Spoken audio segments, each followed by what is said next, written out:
not sure what is noise.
Yes, akusiamula kuna baba na mama nashe. Apano.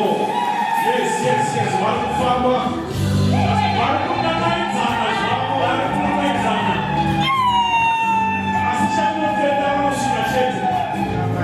Bado shika chete. Walikuwa naitana, wose kwa kisikana. Walikuwa tena nafasi ngapi? Walikuwa naitana, wachukuya. Shea wewe unakubegu. Front Jaipo, which we are so hard to manage. Ladies and gentlemen, guys, that's smart. Rakachena, wakomanao. Nemakrazabo, Zimona, Nemajara, Kutakufishero, Kutora, Wakomana. Yes, Maradola Sisao. Ladies and gentlemen, let's celebrate together.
Overseers, Elfanos, and Lois Jijai. They are coming.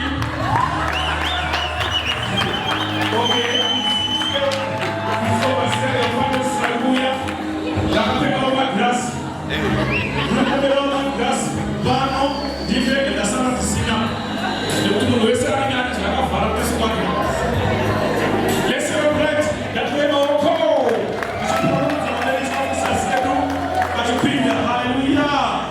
This time to Brother Kudzai Wiskot. Let's celebrate together.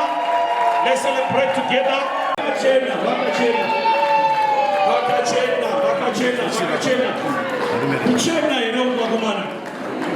Kuchena ere. Baramba kwenda kumbele. Abako ndikushika kuno mufrani. Asina kutora zvavarikuda. Chaizo. Ladies and gentlemen, we want to leave this time to our bride. Vanavatete varipo ere. Nema Zambia.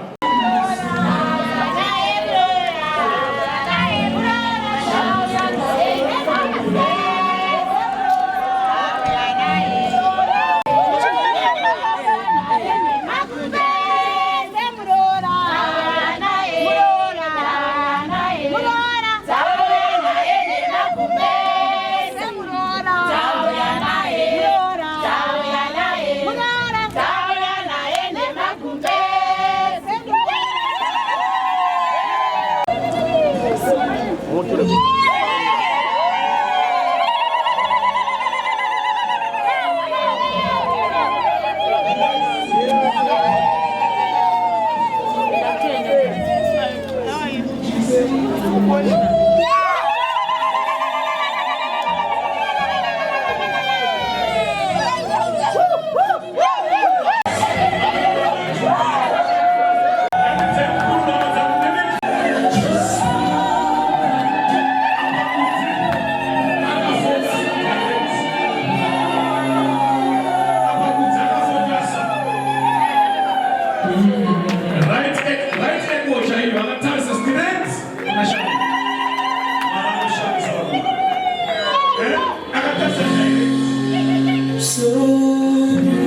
Yes. That's what it is. Oh yes, oh yes, oh yes, oh yes. That's what it is. That's what it is. Like the moon on the Yes.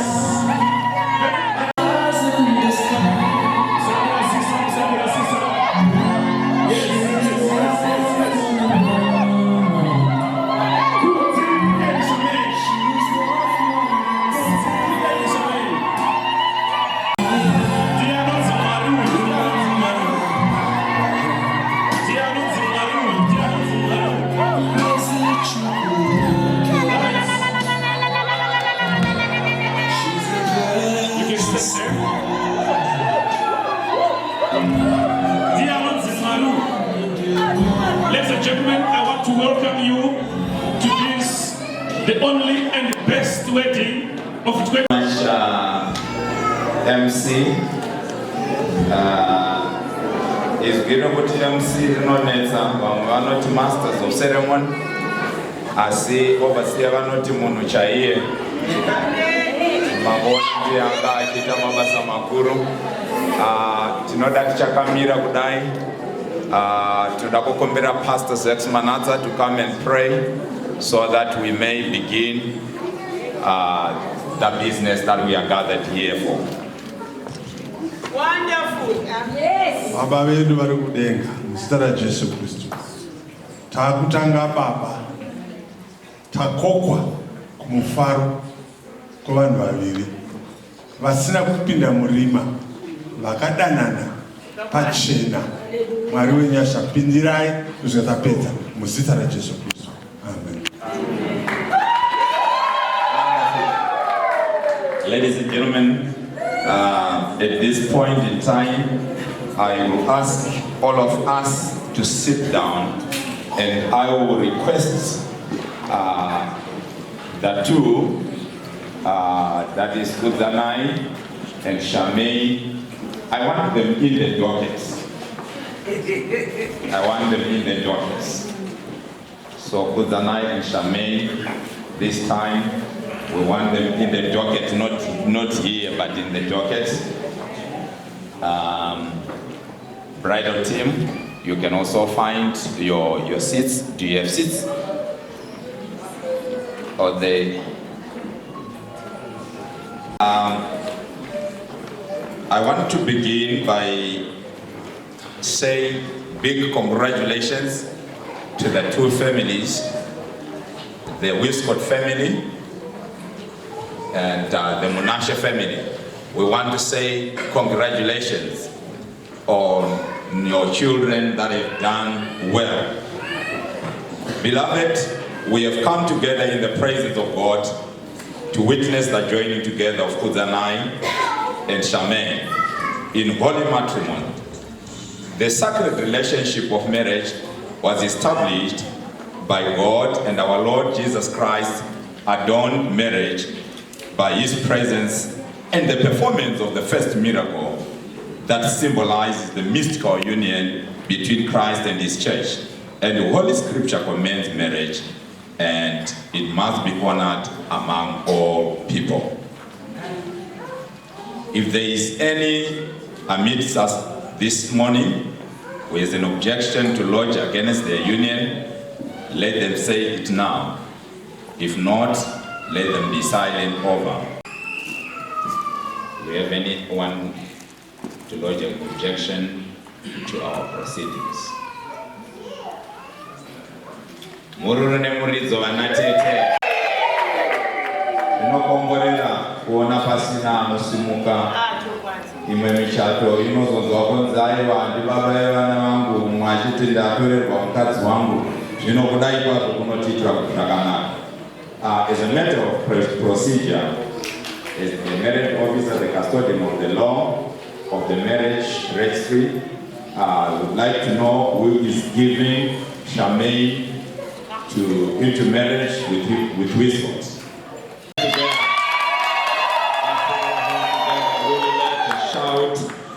Shout of joy. Hallelujah. Wonderful. Having done that, now I come to the two of you. And I now want the two of you to face each other. Face each other. And lift your faces, looking each other into the eye. May Charmaine, I want you to stand like a policeman at the roadblock. Wonderful. Now, to the two of you, I now charge you as you will be charged on the judgment day and answer for yourselves on that dreadful day, when all hidden secrets in your hearts shall be exposed before all. I charge you that if there be anything you hold in objection to your holy union, let it be said now, knowing fully well that all who enter in holy matrimony, violating God's law, are not joined together by God. Furthermore, their union is not in accordance with God's ways. If there be none, I want you, Kuzanai, to say, there is none. There is none. And to you, Charmaine, is there anything that can stop you from being joined together with Kuzanai today? If there is none, please answer, there is none.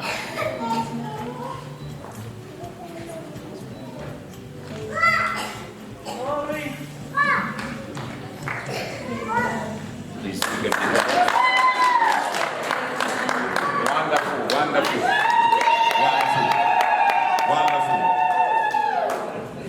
Now you can see that there is nothing that can stop the two from being joined together in holy matrimony.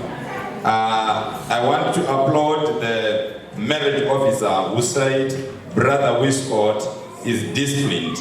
And I want to say to everyone that would want their children to be disciplined, please send them to Zayoja Forward in Faith.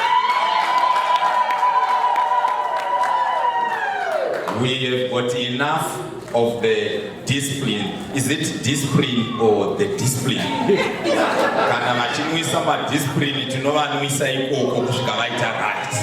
Kuitira kuti kana wochata wapembererwe navanhu sezvatiri kuita pano kwete kupembererwa nemosquito. Can someone put that mic on and the volume?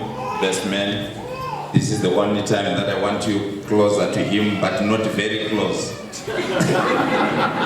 Give me.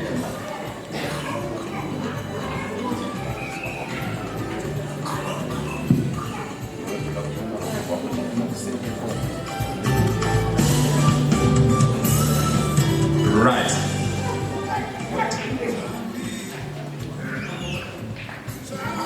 Kuzanai, I want you to take a step further.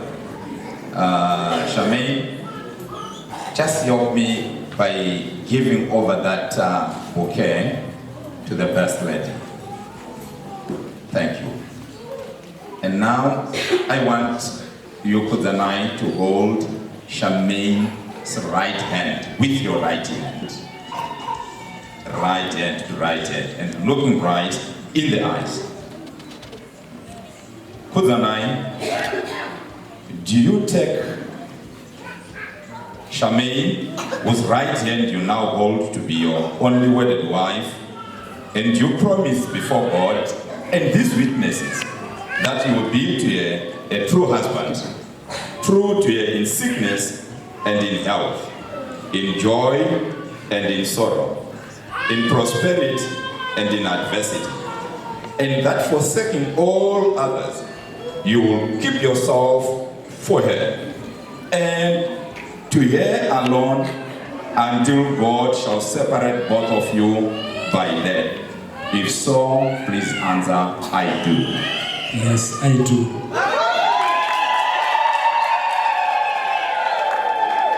Wonderful, wonderful. Now, Charmaine, do you take Kuzai, whose right hand you now hold, to be your only wedded husband, and you promise before God and these witnesses that you will be to him a true and devoted wife, true to him in sickness and in health, in joy and in sorrow, in prosperity and in adversity, and that forsaking all others, you'll keep yourself for him and to him alone until God shall separate you both by death.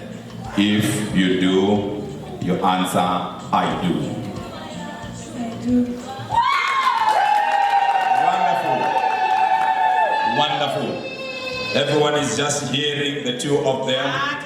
They are making their vows, committing to love one another. We will go a step further. Now it's only me who is expected to come closer. The two of you can retreat. Today I want you to compromise for yourself.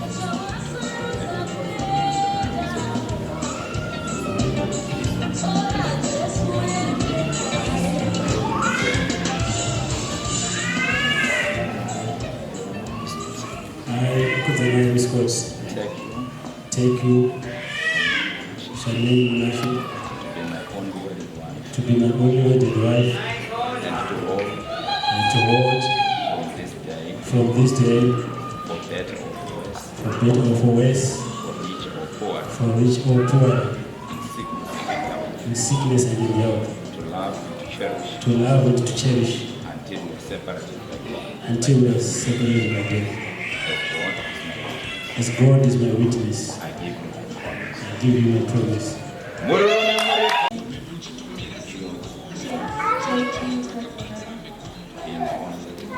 to be my only wedded husband, to have and to hold, from this day forth, for better or for worse, for richer or poorer, in sickness and in death,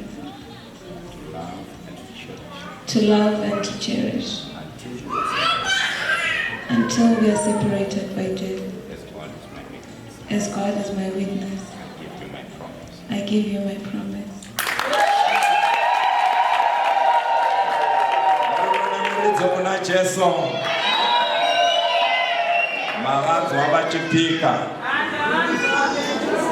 Now, I'm going to give them the mic for 1 more minute. And Kudzanai, before these witnesses, my son, I want you today to say 1 or 2 words. Zinechokuita nerudo rwako na Charmaine. Akumasoko. Usawenza zvokumana kungotita akuti toda kuti hama dzaSharmaine dziende dziziva kuti mwana atorwa nemunhu. And the same applies to you, Charmaine. After Kudzanai said something, I'll ask you to say something. We want you to express your love before us. That's the reason why you have called us. And we want to hear what you are promising each other outside of the law. Okay, thank you. I love you, Charmaine. I love you, my husband, my wife. So I love you, my wife. I love you with all I have. I love you with everything I have.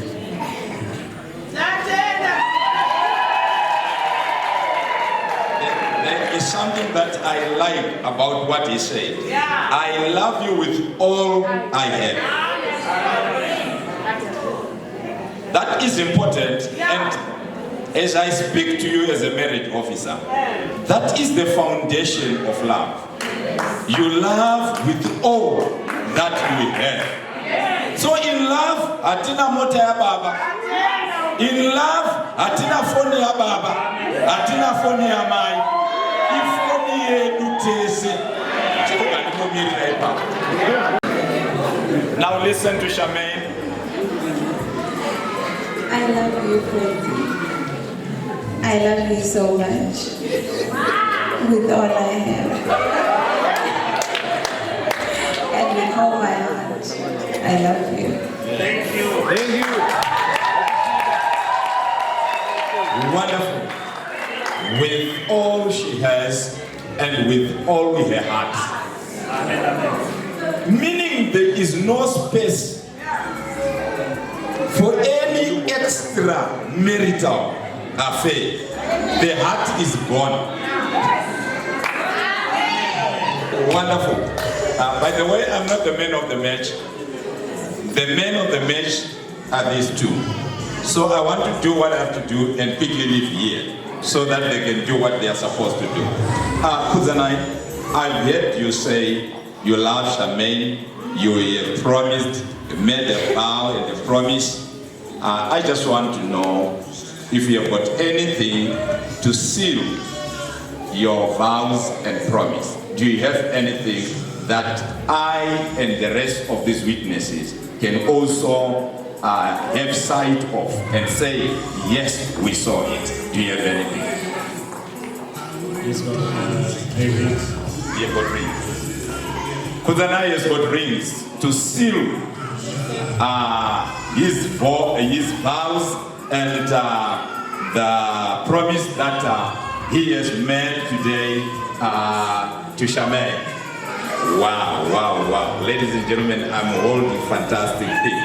This only can be appreciated by people that appreciate art. And I am so excited to be holding these things. Wow, wow, wow, wow, wow. And these rings are secular in nature, continuous in nature, suggesting that love does not end. Therefore, love is for life. Love is not for seasons. Love is not for those that have got money. Love is for the sake of love. Whether one is rich, poor, they still have got the right to love. And the nature of love is continuous. It does not end because somebody has become sick. It has to continue even when one is sick. That's why you were saying, in sickness, in health, which means whatever the case, should you be sick or should she fall sick, we don't surrender her, we don't surrender him. We live with each other until the last day, which is eternity. They rise very high. And sometimes the temperatures may go very low. But the key is whether the temperatures go high or low. We don't move out of the institution of marriage in order to produce a precious family like these precious rings. Yes, thank you. For the preacher. As I'm speaking to Kudzanai and Charmaine, I also want to speak to the married. Because a lot of marriages are breaking down because people fail to realize that in marriage, temperatures rise. People fail to realize that in marriage, temperatures fall. There is one morning when you wake up and you don't feel like you want to talk to someone. And you're just waking up. It is normal because this is how human beings live. Once in a while, they are affected by their surroundings. They can be affected by what they were thinking before they slept. Mu marriage munowanika kana kumugurana munowanika anonzi haine malomus. Umwe musunongomuka wakangogumbuka kuti wagumburwa nezvamama karara hapana. Ko nhasi mangomuka makafara mafariswa neiko. Aiwa ndo zvazviri nhasi ndakafara. Saka tiri kuti kana muri mudzimba umu ndichitaura nevana vangu ndotaurawo nemi. Hakuna kuti kana temperature ikakwira mumba mukaona baba vakwira temperature makuti ndakutakura hangu mabhegi muchitendera kupi ivo vabereki venyu vakaona kuti mombe dziri nani kudarika ini. Ndati garai kumba imomo, garai kumba imomo.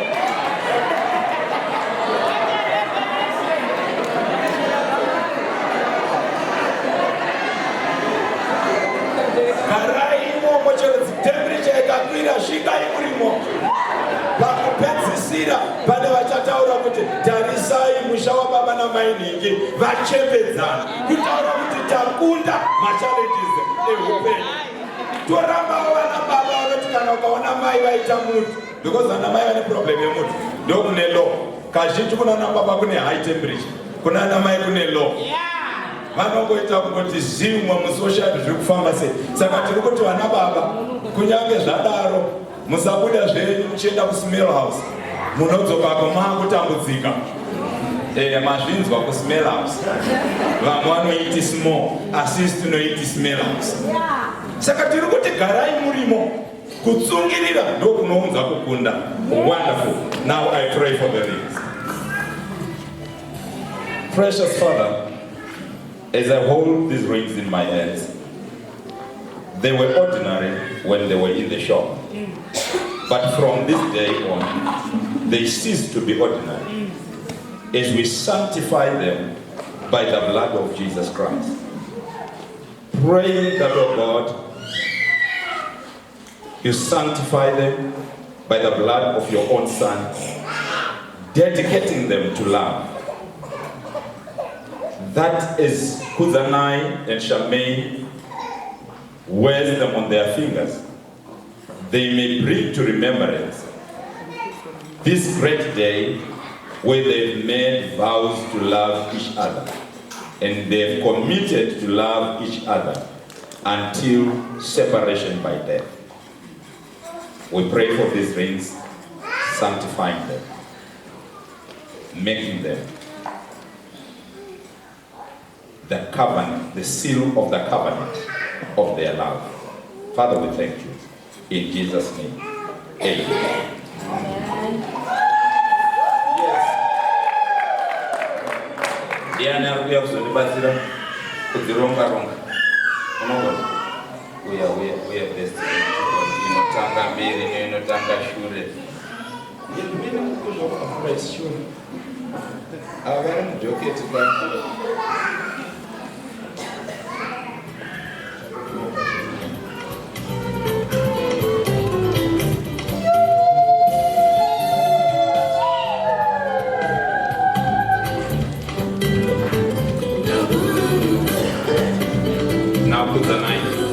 I want you to change the way you have been holding Shamaine. This time, I want you to take your left hand. Right. And I want you to receive these beautiful rings.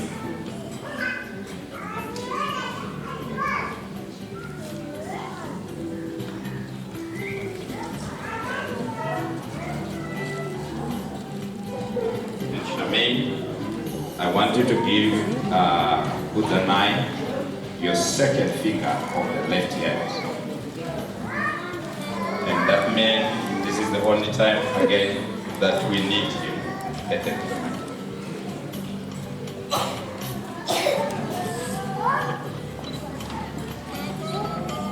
And now we want to see Kudzanai, a bit of volume on that mic. Kudzanai sealing his vows and promise to Shamaine. I give you this ring as a symbol, as a symbol of my vow. And all I have, I promise to be faithful, a loving husband. I honor you in the name of the Father, and the Son, and of the Holy Spirit. God is my witness. Amen.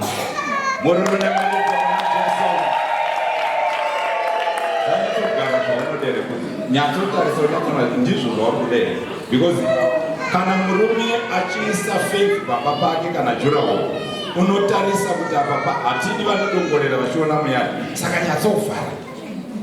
Wonderful.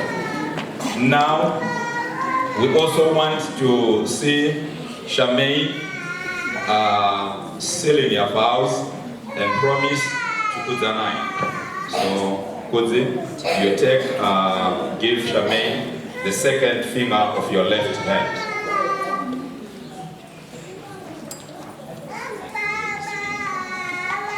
I give you this ring as a symbol of my vow, and with all I have, I promise to be faithful and the loving wife, and I honor you in the name of the Father, and of the Son, and of the Holy Spirit. God is my witness. Amen. Amen.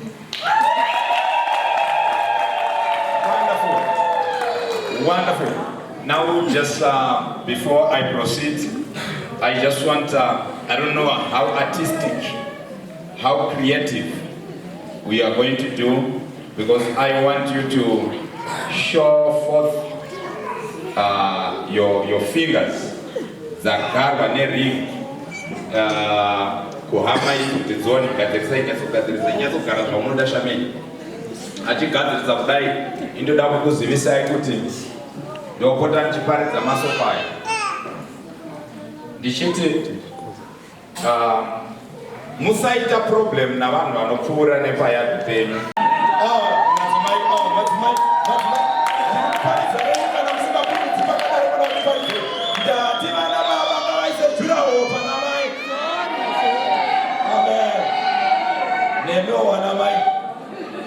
Muzarega vana baba vachifamba vasina kune vanokurumbidza kujekerwa ndongo vakafirwa. Saka kuti muone kuti zvaita kana mukaona isakwanise yangu maivobvasiya vakatonobudisa imwe kuti igadziriswe extend kwete kuti igare pasina. Saka tiri kuti ana mai baba ngavagare neringi ngavagare neringi muchigunwe. Pane umwe eldaunga ari kunditi taurai baba, pane vamwe baba vasiri kugadzirisa. Saka tiri kuti ngazvigadziriswe. Mukadzi wemunhu ngaaoneke achifamba kuti mukadzi wemunhu, murume wemunhu aoneke kuti murume wemunhu achifamba. Tisiyire vasina kuroora nevasina kuroorwa vagoona nawo.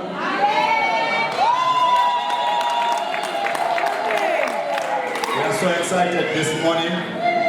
We want to welcome District Pastors Edgar and Priscilla Mshangwe all the way from Bulawayo.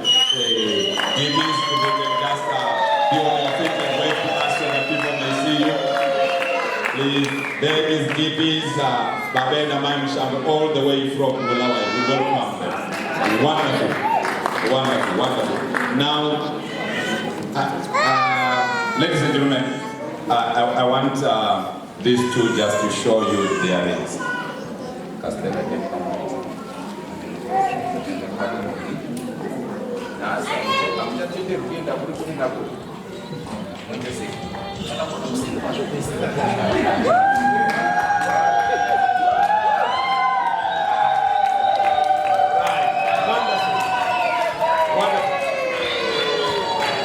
I've deliberately done this so that you see that Kudzanai is born. And that Shamaine is born. If anyone has been praying, could I want any one of these two, please? Let me declare to you today, the two are born. Changai kuna matamna matomocha. Dada ida kwa buritsa mjoket now. Dago wada niche kuno kumanchi. Niche kuno kumanchi. As I ask them here, I will ask all the pastors to come so that we bless them.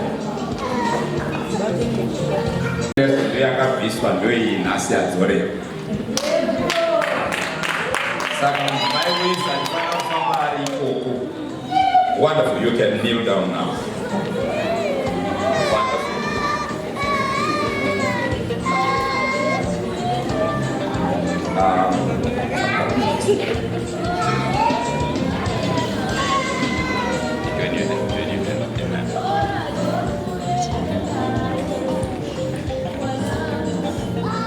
Father, we thank you this morning as we lay our hands, bless you, your servant and maid servant. I pray for Kudzanai and Shamaine, blessing them, O God, with a special blessing, according to the covenant of marriage, that they may become fruitful, and that they may multiply. we pray, Father, that they may enjoy the fruit of their labor. In the name of Jesus Christ, may prosperity follow them. May they be blessed with long life.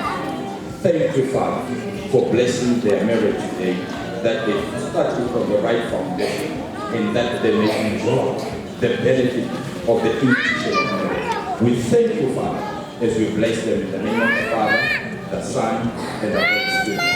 In Jesus' name. Amen. You can stand up. You can stand up. Right. Let's let me go.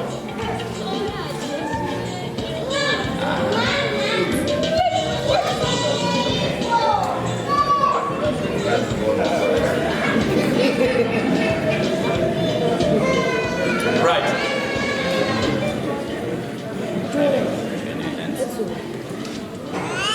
By the virtue of the authority vested in me, as a minister of the gospel of Jesus Christ in Zayosha Forward in Faith, and the authority granted thereto by the government of the Republic of Zimbabwe, I therefore announce and declare that the two are now husband and wife.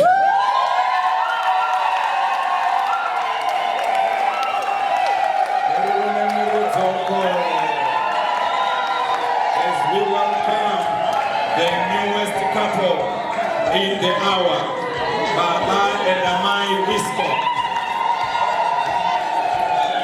Wonderful, wonderful, wonderful. Pastors can come and congratulate us. Oh, we are grateful again this morning to receive over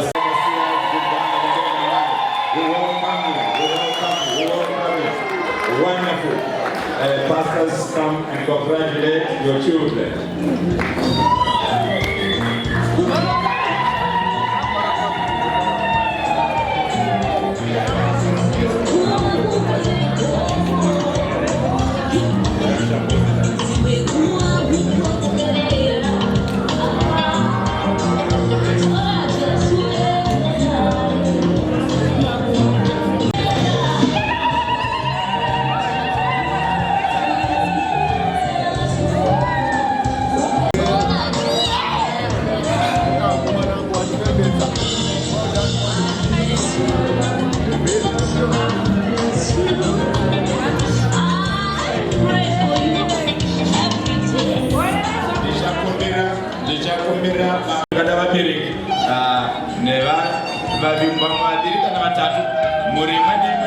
Not more than 5.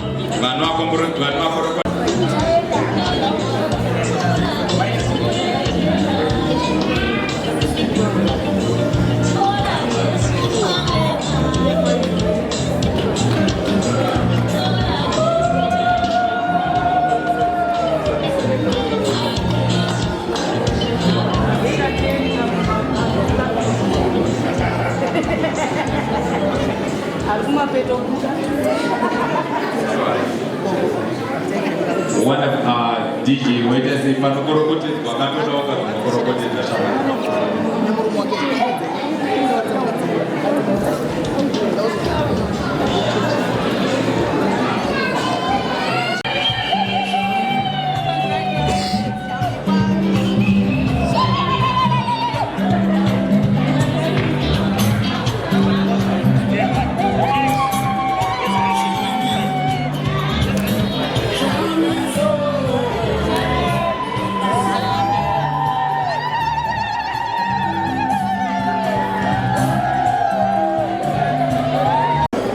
This time we want to see Kutanai and Shamaine signing their marriage register. We want to see them signing their marriage register. So we are going to have Baba Wiscott coming to sign first. Amai, you are now required to come and support your husband. You will stand as your husband is signing, you stand behind him.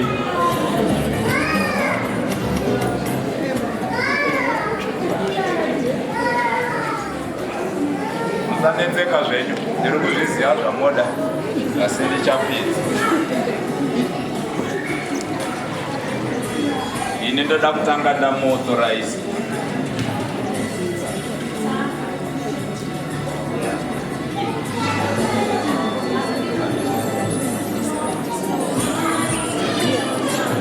Now we want to see Baba Wiscott signing the marriage register.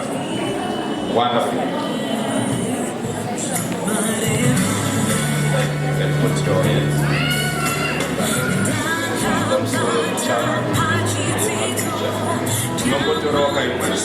Yes. Right, wonderful.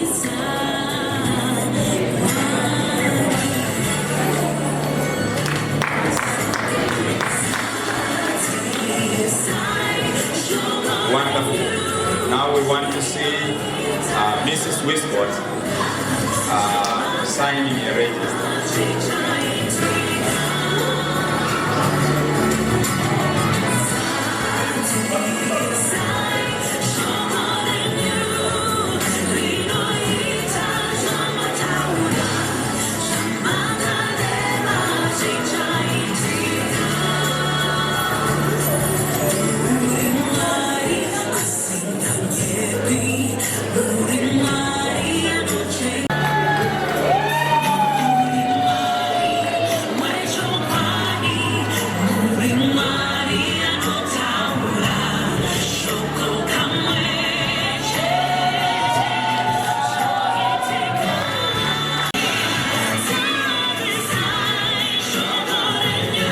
Wonderful. Let's clap your hands for them.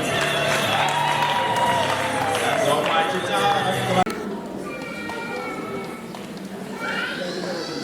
Fantastic. Fantastic. Fantastic. Fantastic. Now we want to see the best lady. Achisaina.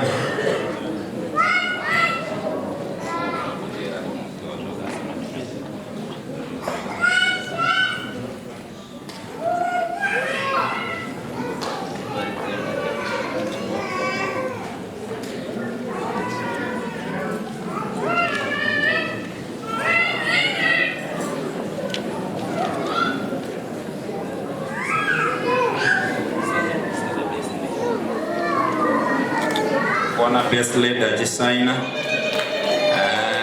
Sikana anosaina ye. Ndoda kuyambira kana pana ada kumuroora kuti iya utori mari kubenki. Because iri kusainwa chaiko chaiko zvokuti haufi wakaiteedzera. Wonderful. Let's clap hands for them. Fantastic, fantastic, fantastic. Ndicho aita sign into love. Japo aita sign into what? Himikani. Murikuita unge mhane nzara kuseni kuno. Tati turukaita sign into what? Yeah, turukaita sign. MC ndina bato mic. Right. Marriage officer vakusaina. That is all. Vakusaina. Arikuisa maoko kutakuka simba rokunyora signature. Because yakati kule aiko zvizvi vakusaina. Mukaiona muchaifananidza neimwe yamakamboona. Ndichakuudzai kuti yakafanana neyani. Pane mabig signatures anosainwa anobuda pama-TV. Ndo yakuitwa iko zvino. Iyo iri kusainwa. Ini ndaiona, regai ndikuudzei zvayakaita. Regai ndikuudzei zvayakaita. Iyo yaenda kumberi nobva ine nobva yadzoka. Nobva yanzi do. Saka ndaona panapa. Yafamba ikaenda ikadzoka. Ari kusaina marriage office.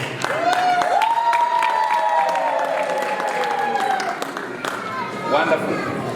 The last portion will finish, but now, right, push this one away. Yeah. That's your job now.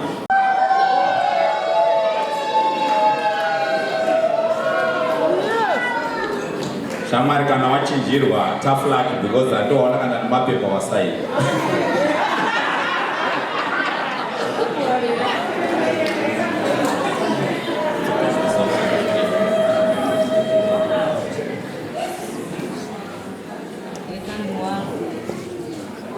chinyatsoongorora ka kodzi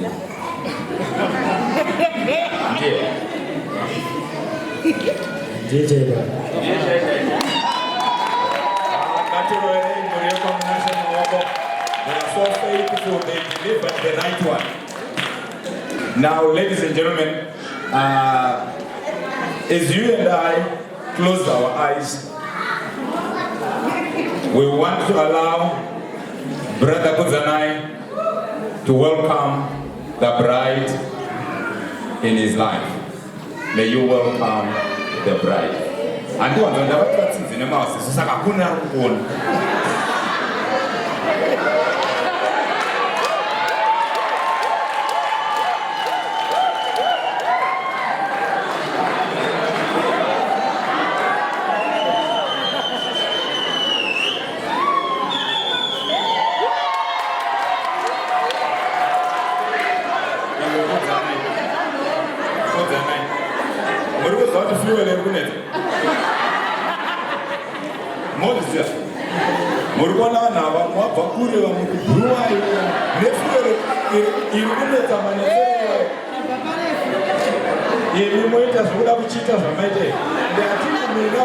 The bride.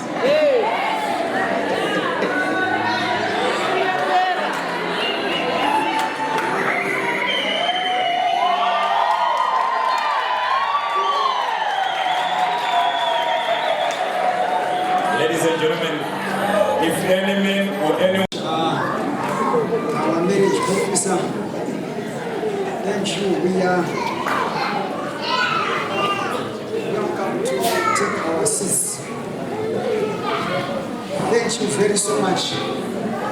I would like to say to Kudzanai and Charmaine Wiskott, I want to say Amhlope, Makoropoto, congratulations.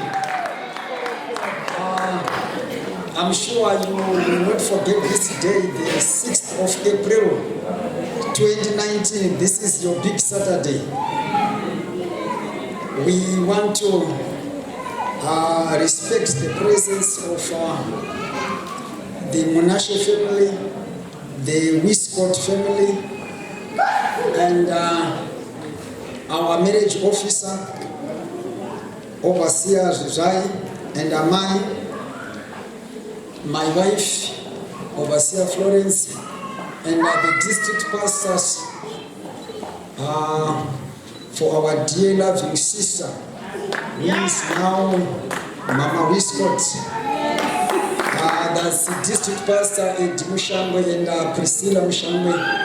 All the pastors that I'm seeing from various places, and all of us in the name of Jesus. Amen.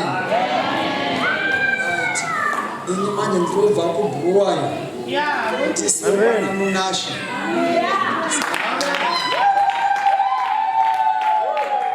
Tafara kuona hama dzangu dzabva kubhulawayo. Saka zviona aparidzisa baba. Baba vachawana manzi maviri matatu okutaura. Right. Manzi wangu wandiri kutaura zhinji acho toda kubatsira maminitsi mashomanana. Kudzanai na Charmaine zvimwe havangazvinzwi uko zvino nokuti vari bhizi unoona kuti konhingi wauyawo namai nhingi vazouya, saka zvinotaura vachatozviona pavhidhiyo yavo vagara zvakanaka. Saka ndinoda kubatsira vanhu vaviri vatatu vari panapa kuti vaite corrections, tichiona hama dzaita zvinhu zvakanaka izvi. Rave regai ndiverenge shoko raMwari mavhesi mashomanana. Right, verse yokutanga is the book of the prophet Hosea chapter 4 verse number 6, the first part only, which says, my people are destroyed for lack of knowledge. I want to substitute that where there is my people, and I say many marriages are being destroyed for lack of knowledge. May the Lord God bless the reading of His word. Then 1 Peter chapter 3 verse number 1, it says, wives, in the same way, I want everybody to listen to this, whether you are married or not, but one day you shall be married. Wives, in the same way, submit yourselves to your own husbands. Let the phrase own husbands be underlined and be written in bold and capital letters for emphasis sake. To your own husbands, so that if any of them do not believe the word, they may be won without words, but by the behavior of the wives. Amen, amen.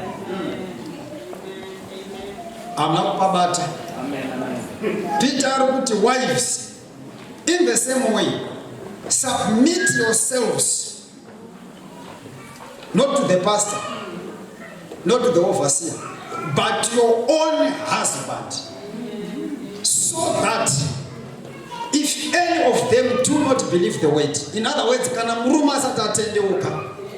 he may be won over without words, but by the behavior of their wives.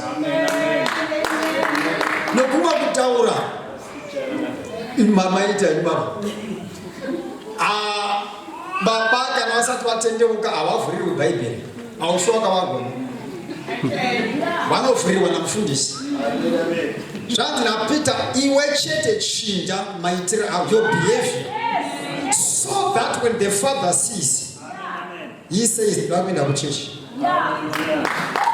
Unoswera paya pamuchiti nhasta pamuchechi mufundisi wataura zvakati hamufi makavawina. Peter anoti iye imi behavior chete kanguva right baba vawine. That's 1 Peter 3 verse 1. 7. Tawagenda kuna baba. Husbands, in the same way, be considerate as you live with your wives, and treat them with respect. Let that be underlined. With respect, as the weaker partner, and as the heirs with you of the gracious gift of life, so that, underline this, nothing will hinder your prayers. Wangova respect my, nothing will hinder your prayers.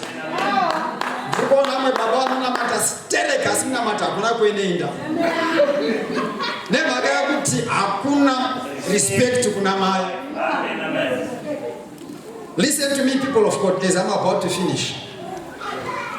There are some certain words which the married couples should try to use in their homes. Some certain words. A healthy marriage. I'm now giving you these very, very important words. Put the line as a man. Pomnozoona video yenu mambo ita one or two things. Take note of the following words. Tanz wakuti baba muka respect mai mina mateno fika. Tikanzwa kuti mai tikavisa pasi tikazvisubmita baba vanohwinwa nebehavior. Tikanzwa kuti michato mizhinji iri kuparara nekuda kwekushayiwa ruzivo. Maminitsi mashomananzi vakubatsira munhu. Regai kumbira vadzimai vangu vasumuke.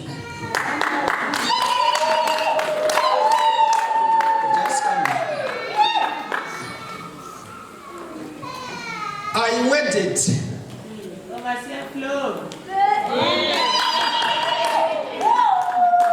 on the 3rd of September 1994.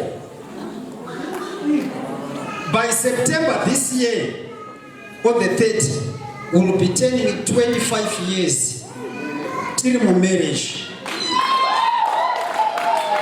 25 years till my marriage. Mari wakati panyasha takudza kuti chikonzero chii. Hatina zuva randakatora 5-fold ministry kuti wa for the 25 years. Kwete kuti handina potential yakurova, ndinayo stereki. Kunyanya ndakadai ndinorova zvisingaiti. Asi handina kana 1 day randakavadira mbama. Havana kana 1 day ravakandipusha pamba vakabata poto. Vachindirova nepoto. Asi hazvirevi kuti hakushauri pane friction here and there. Nhasi ndichibva kumba ndanonoka kwandiri kubva. Ndichimhanyira kubhengi, ndasvika kubhengi ndasari pane 1 minute. Ekwakuri kudhara paitika nyaya. Asi kozvona nhaka yekuti takagraduate. Ndira kupai manzwi ndafanira kuti vamwe vanotaura namai vasipo vachinyepa zvino izototaura zvirikataura handingambonyepi nokuti pondobva pano kunzi wanga uchinyepa. Saka handingambonyepi. Thank you very much.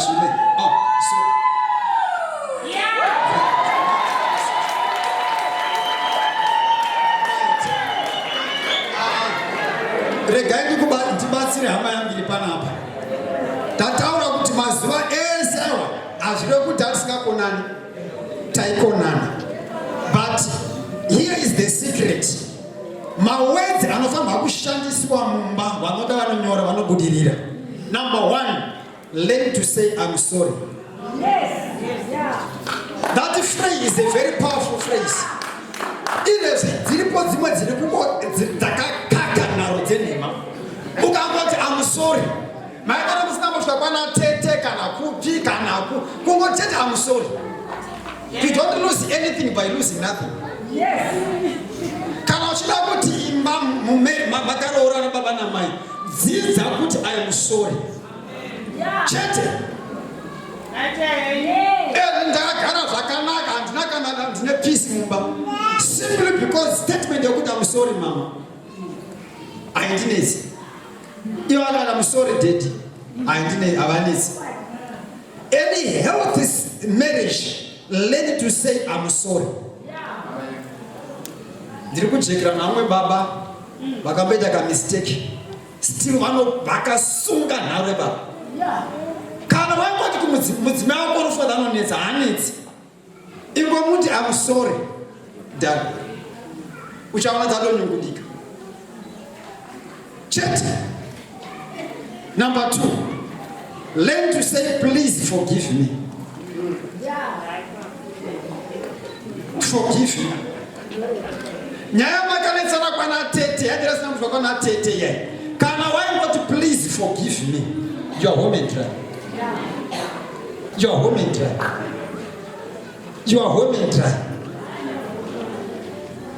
Ndiri kujekera nomwe munhu akamboita tumusikanzwa. Still hapo unotara kuti forgive me. Wangoti forgive me uchirevesa uchibva wabuda mazviri wava right. Number 3, learn to say excuse me. Look by life. Amen. In Yaga, check it. Excuse me. Number 4, learn to say thank you. Marriage, learn to say thank you. Ziripo dzekuti mai vakabika zvakanaka kana dzinongosimuka dzinongosiwa hadzina kana padzinongoziva kuti thank you. Asi kana tikatanga kupopota noda kwesauti unofunga kuti ichiri sauti here. Sauti inopedza 3.5 weeks. Hey, makawedzera munhu, makawadza munhu, makawadza munhu, ichiri sauti here 3.5 weeks. Unashamisika kudai varume. Ichiri sauti here iyi. Inini vadzimai vangu vanoda sauti ina handina nipida. Vakawanza ndokoti kwendiri akandiwandisira mari. Nokuti vavariri right. Tatopedza. Ozwa kuti munada nyaya yesauti yeso. Vokwira mukombe inongova sauti. Vodzika inongova sauti. Next week ichiri sauti kana ulishini. Kopa vakabikawo zvakanaka. Just like to say thank you. Amen. Yeah, ini vadzimai vangu vade varova wiki yavo iyi. Ndovaudza kuti mama wiki unayo iyi ndouza kuti even vana mai 6 vana mudzimai mai 6 vana ndouza kuti havambofi vakaitawo. I should learn to appreciate my wife. Hazvina mhaka kuti ndabona vomudzimai vaovhasiya zvizvaayaka ndouza kuti mai wiki iyi hakuna komuneiwana kwese. Learn to appreciate your wife. Wamodere zizvi you are home and dry. Ndikuona munhu anoti ovhasiya mudzimai wangu manetserane wangu aitaurisa wositere kuyoyo kuti ndikati naimai hamunetere naimai ndikauza kuti secret ndaiziva. Just learn to say thank you ma. Just learn to say I love you ma. Wamodera tonyungudika kudzana mudzimai wako usambofunga kuti manetsana paya ndozvakaita xyz. Dzidzira zvavakupa izvezvizvi. Ukangomuti I love you chameni wana tumisodzi tumisodzi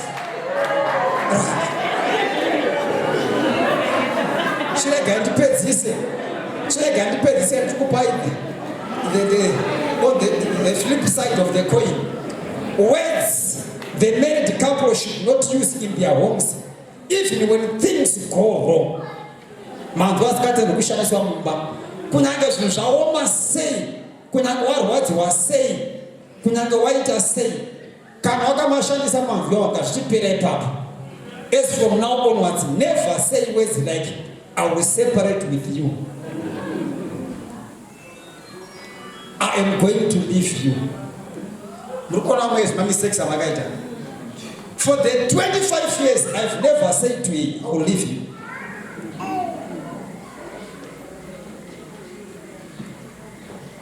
Remegore changu roora takabva kumburisana pamba ndokubva ndaenda kubasa panati ndava nesisitimi yokuti ndinogona kugumbuka kwemazuva mairi matatu. Saka ndokubva ndaswera ndichifara kubasa ndokubva ndakanga mauto ndakagumbuka kundopinda mumba ndakufanira zveshe ndakagumbuka nainini. But ndakadzidziswa nakansela wangu, never say I will separate with you. Mawedzi iwayo kunyange mukafara sei haabvi kumudzimai. Ndopaunoona kuti akaita ugiribiri hwake achiviga mari noti haana shuwaka wakamuudza kuti takusiya takati mudzimai wangu anoba ndiwakamudzidzisa kuba anotora mari achiisa kuamerika anotora mari achini ndisingazii ndiwakamudzidzisa wakamuudza kuti I'm going to leave you akadosera ndisina chinhu regani chake yangu pasaya. Saka musamboita mistake vari kundidzwa nhasi. Shaman, never say I will go to my parents. Kunyange zvanetsa say, never say I will go to my parents. Never say I don't like you.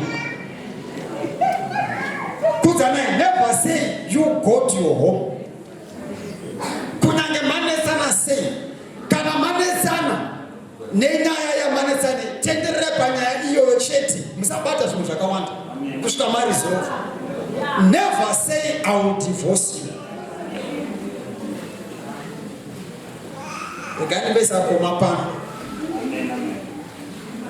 Don't say these words because the birds of the air will carry them and to make them to happen. Don't say a bad joke to your wife because she will keep it in her heart and will never forget it. She could destroy my marriages inyaya ye lack of knowledge. Ignorance ndo yakuvadza dzimba nhasi. Munhu wega wega mudzimai ane some certain expectations. Chimwe chikuru chaari kuda anoda word rinonzi LOVE, wangodero chete ya home and dry. Mudzimai angodiwa chete. Mudzimai kenda nekaruva kakadai karuva kunomuvigira karuva. Ndakamutswa 1 AM navadzimai vangu rimwe gore. Ndakanzi mukai. Ndikati mai ndatina matsiro ndakaneteka dzimukai. Tikamuka. kanzi munotida here ndikati akomana ndakasacrifice kutengere motikari zvikanzi handisida motikari kudai kanzi do you really love me? Gentlemen, mudzimai wako vanoti anonetsa chaanongoda chete ilove. Mai baba vamunoti vanonetsa chavanongoda chete iswa panzvimbo pavo respect. Hazvina mhaka vanotambira mari iri 1/4 pane yenyu, but once wava respecta chete you are home and dry.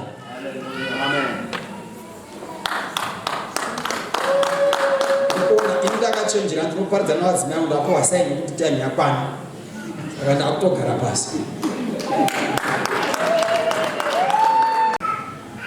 Dziripo dzimwe hama dzinofanirwa kuenda kuvafundisi kundokanseriwa dzandaona pano kuti michato yenyu nemereji dzenyu dziite zvakanaka. Mwari wokudenga kukomborerei akuitire zvakanaka. Ndisati ndagara pasi, aripo here asati atipo Jesu opinde mumwoyo make? Aripo panapa? Hatimanzwi aya, ndisati ndamumanzwa. Are very simple but very profound. Chokutanga kuvakira marriage yako pana Jesu Kristu, saishere muponesi. Dziripo dzimwe marriage dzisina Jesu.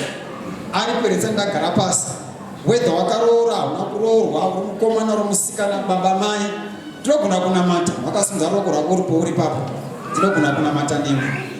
Ana uripo, Mwari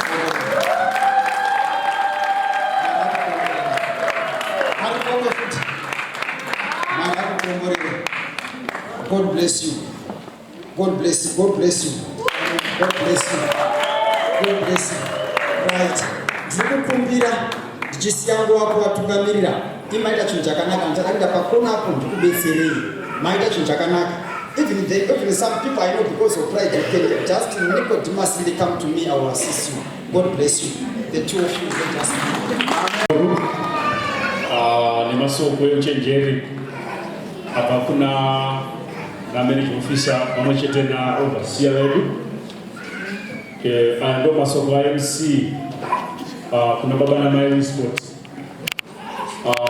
marriage yakanaka kwa picture frame na mai ndakuwera kumadziro ndinoti imba yakaoma kuti chipikiri chairamba kupinda chairamba asi marriage yakanaka ibado yakaoma chete.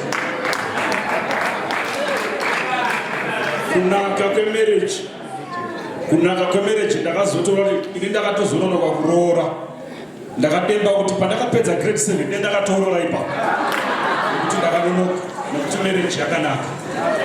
Ladies and gentlemen, nekuda kwekuti tiri kumhaidzana nenguva, vatauri vese navamwe varemekedzwa vese ticharemedza vakawanda zvikuru zvizhinji tichazozviitira tavago vese vachazotaura, asi panguva dzino toda kusiya nguva.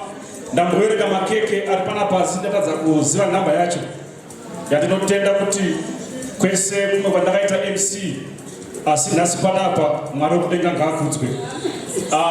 Regai ndikasiya nguva kuna DP Mai Mushambe vauye mukekati. Tinotenda baba makanaka muzita raJesu. Tinotenda baba nemakeke ari pamberi pedu kukomborera nekuropafadza. Ngaongwe zita renyu baba nekuti rakanaka, ngoni dzenyu dzinogara nokusingaperi. Komborerai baba muzita raJesu Kristu. Amen. Thank the Lord so much for the time of cake cutting.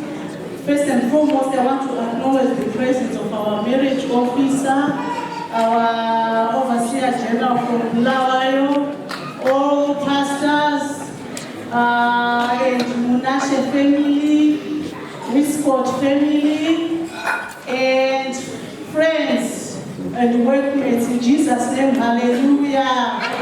We thank the Lord very much. I was so excited when our marriage officer was putting more nuggets when he was leading the newlyweds procession for their marriage. So also on the cake cutting, I have to say a few things because of our time. That a cake is made up, the process is not short when you are booking for a cake. We hear others saying, I need 6 months to prepare for a cake. Resembling also in the area for our marriages, that when they are mixing the ingredients, there are those things which are sour, some are tasteless when they are making those cakes. Some they put a little bit of wine, and some they put sugar, and some they put a fruit, making up a cake. But at the end of the day, when you see a cake put in an oven, you think they no longer want the cake. But after it has been baked, at last they will put icing flowers on the cake. So I read another book written by our father, Professor E.H. Vachiti, kuchata chete zvamaita kudzanai na Charmaine hazvina kukwana. Unofanira kuwedzera zvakawanda, add value parudo rwako. It's not enough kuchata chete, but along the journey of marriage, you add value to your marriage. Amen. This is resembled by our case now. They put icing, but inside you see different things happening. I heard the marriage officer talking about temperatures. Even when we are putting our cake in an oven, you make sure there's a temperature needed for that cake. They will reduce and reduce and reduce until the cake is fine. Amen. So I want to say to Charmaine and Kudzanai, champions are those who doesn't fail, but champions are those who never quit. Amen. So I want to say, I look upon you in your marriage. Amen.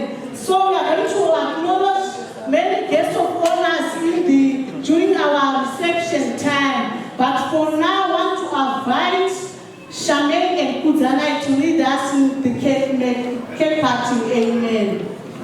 Now cake cutting is now a special thing. It's now in twofold. Handing over the marriage certificate according to the new system that has come up now. Kuti vanamai vakuremekedzwa kusvitsa muchato wemwana after marriage officer abatanidza. Zvinoreva kuti 9 months dzinokosha kunana amai nokuti vakusvitsa muchato. Amen. So I want to invite our mother overseer, Florence Kujanga, to hand over this marriage certificate. Vakatiti chiripo herapo. Chinonzi muchato imarriage certificate. Amen. Hallelujah. So I want to clap our hands. Our DJ, we need to work together. Wonderful. Our mama overseer is handing over the marriage certificate.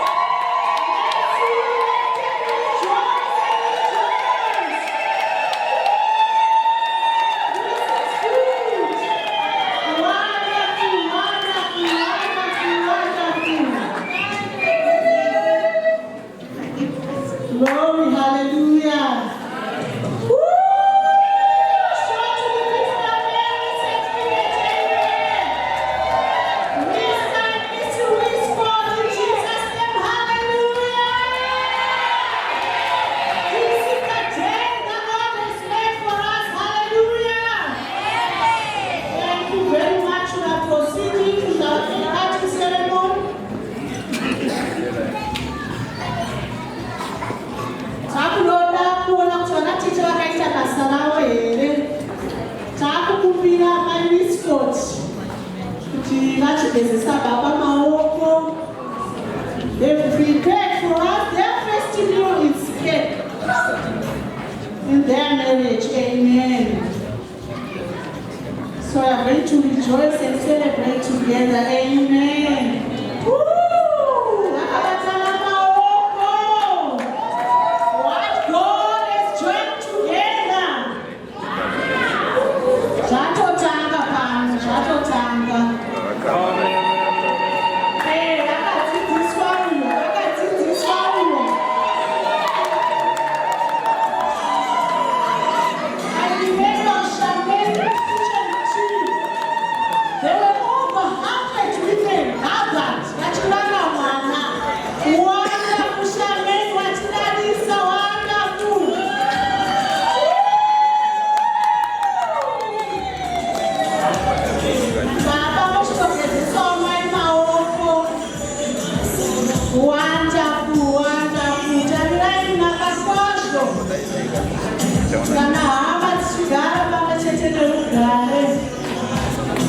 Wonderful, wonderful, wonderful.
Thank you very much, our DP, the cake procession. Tangatsina Kungeta Gamchira, ladies and gentlemen, Dr. Gamchirai, this and the only best wedding in 2019. Kufara kuti tavana baba namai Wiscott pakati pedu. Hallelujah. Toda kuremekedza Mwari zvikuru neukuru hwese huri pano. Tine vekwa Wiscott tiri kumbira vambo wevhaka pavari Wiscott family.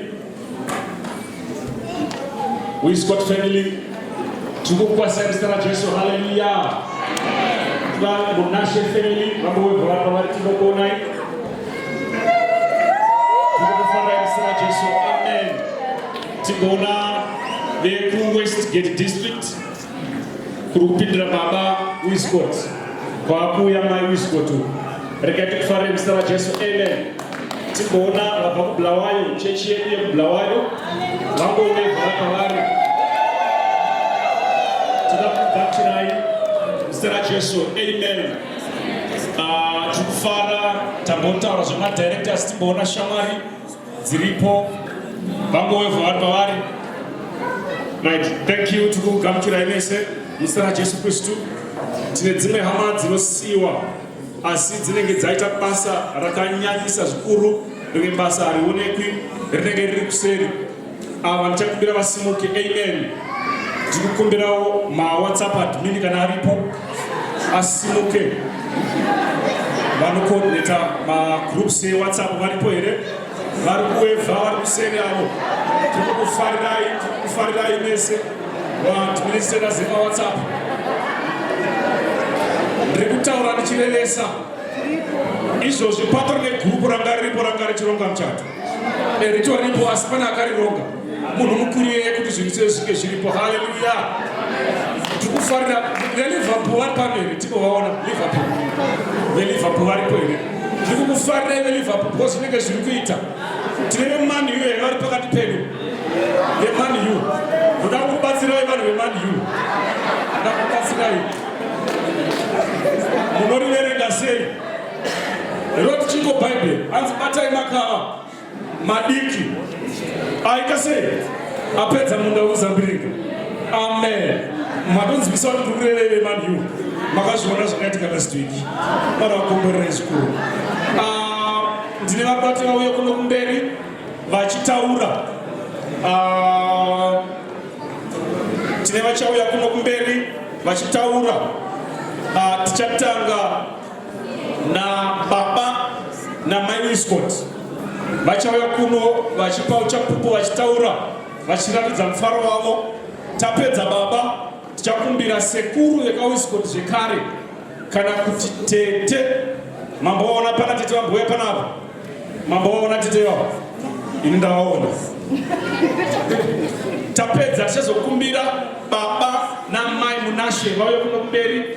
Tapedza baba na mai Munashe tichazokumbira tete kana sekuru vekwa Munashe vauye kuno kumberi. Saka regai titokumbira baba na mai Wiscott vauye vataure vaone zvekutaura. Auya vemuroora uyo koma. Auya muroora. Auya. Vari kupi baba na mai Wiscott ndovatakuda kusira nguva. Vari kuuya here baba na mai. Auya vataure. Vasvika vachifamba vabva vasvika. Regai tirape mike ichochi ichichi chandakabata chinonzi mike ndiro zita racho. Amen. Asi chine shepi inenge ice cream.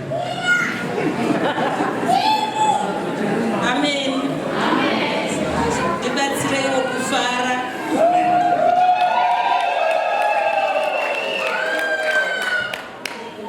Ndokutanga kukorokotedza vana vangu makorokoto Murora, makorokoto mwanakomana. Amen. Tinonzwa kufara kuzuva ranhasi nokuda kwemufaro wataitirwa naMwari. NdiMwari vazvikonzeresa izvi. Tinonzwa kufara nekuchata kwemwana wangu Wiscott kuZai watiigira mwanasikana. Mwari vazokuitira zvakanaka. Handisi kufarira kuchata chete kungochata, ndikufarira nekuchatira muchechi. Nekuti wachatira muchechi anotanga kweshwa nesendi pepa yaMwari. Amen. Saka ndinovashuvira kuti vanhu vakakweshwa neseti pepa yaMwari zvese zvakarongeka. Rudo, tsitsi, nyasha nezveshe zvizeremo because vakakweshwa naMwari. Saka hatichasweri kutaura zvakawanda nezvokuti nditaura because vakatorongeka kudhara.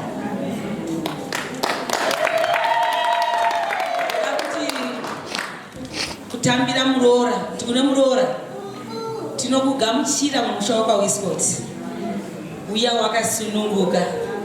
Inini nhasi ndoti ndaona Ruthi wangu. Amine iye kuti ndaona ani wangu.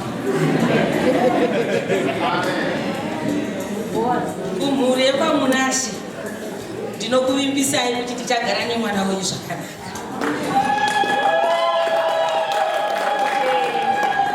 Matemperature aitaurwa kuya kwedu hakuna. Ndinokuvimbisai azombofa akadedzera dai ndadzoka kumusha kwangu. Uchagara zvakanaka kudzamira Mwari atipere paradhaisi.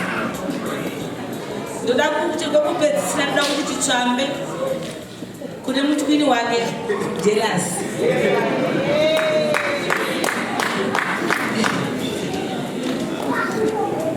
Ndaikuonai vakomana vangu vana vangu kusanganisa naye matwins nomwe wake Jealous. Simuka vamwe vana vasingamuzivi.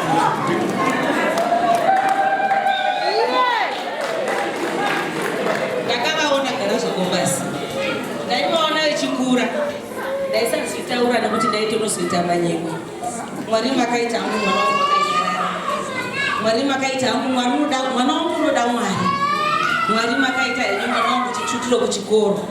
But ndakamirira kuzozvitaura nhasi nekuti ndiro rakakodza kuzvitaura. Watisvisa pamabhumu ezvotai tichifungira. Dai Mwari azokuitirai zvakanaka muZimbabwe. Pari nhasi ngoti maita henyu Mwari kuzotibatsira kupemberera muroora iva wakasununguka. Ndakusira baba.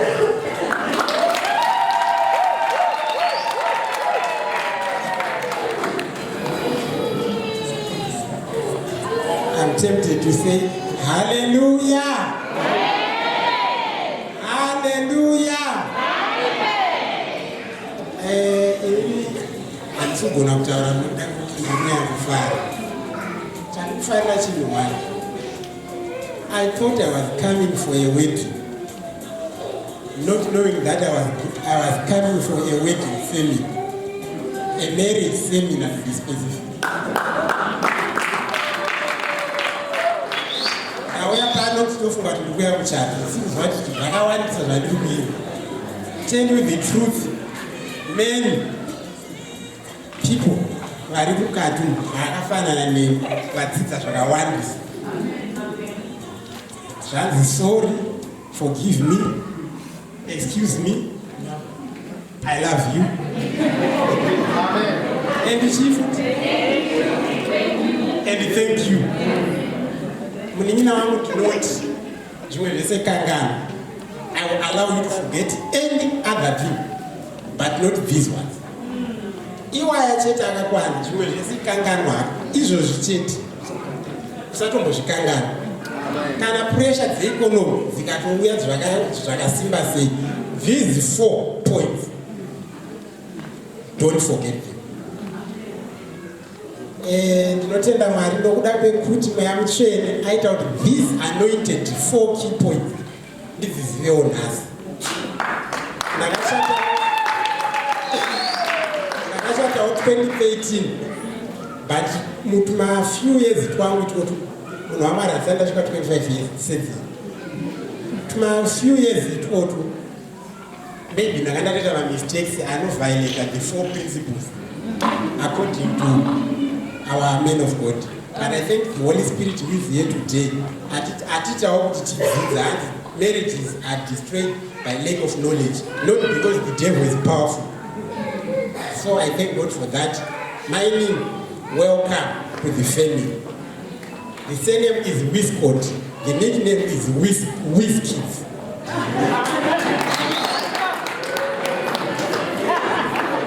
Whiskids, zvinoreva vanhu vane macertificates akawanda. Rekutanga iwedding certificate. Gore rino rikapera pasina rimwe certificate ramawana, munin'ina wangu akuda kudzoka kumarriage seminar kwamunhu waMwari. And I'll finance his trip to the past. Thank you, everyone who has come to be with us on this wonderful day. Notenda Mari, nerudo rwenyu rwamaratidzi. Hamuna kuitira inini, maitira mweya mutsvene. Ndanyanya kufara kuti pano pagamuchirwa mweya mutsvene. It's a sign of the Holy Spirit is here.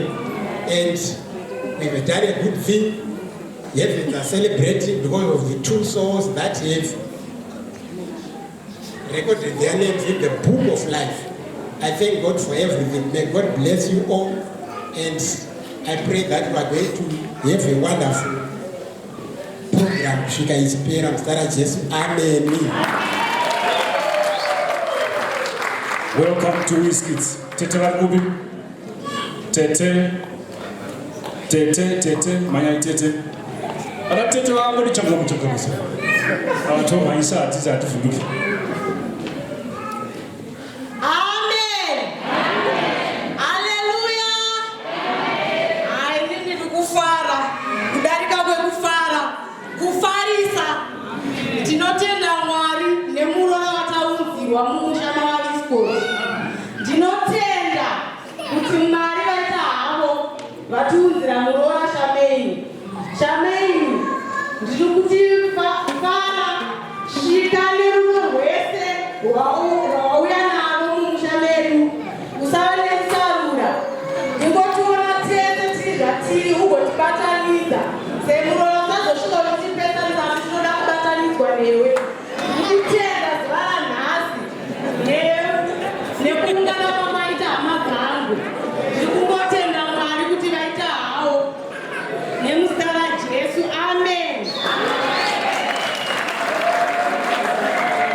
It's not easy to raise a daughter child.